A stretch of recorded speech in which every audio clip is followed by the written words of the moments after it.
এরপরে প্রশ্ন, তারাবির নামাজ না পড়লে কি গুনাহ হবে? অনেকেই বলেন তারাবি না পড়লে রোজা হয় না। তারাবি নামাজ এটা গুরুত্বপূর্ণ একটি সুন্নত আমল। রমাদান মাসে যদি কেউ তারাবির নামাজ পড়ে, নবী করিম সাল্লাল্লাহু আলাইহি ওয়াসাল্লাম বলেছেন, মান কামা রমাদানা ঈমানান ওয়া ইহতিসাবা গুফিরা লাহু মা তাকাদ্দামা মিন যামবি।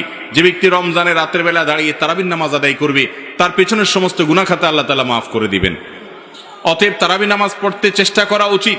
কিন্তু কোনো কারণে যদি কেউ তারাবি নামাজ না পড়েন, তার কারণে তার রোজা হবে না, এমন কোনো কথা পৃথিবীর কোনো আলেম, কোনো ফকি বলেন নাই।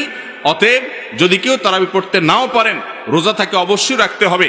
তারাবি মিস হলে গুনাহ হবে না, বড় গুনাহ কবিরা গুনাহ হবে না, কিন্তু রমজানের রোজা মিস হলে কবিরা গুনাহ হবে।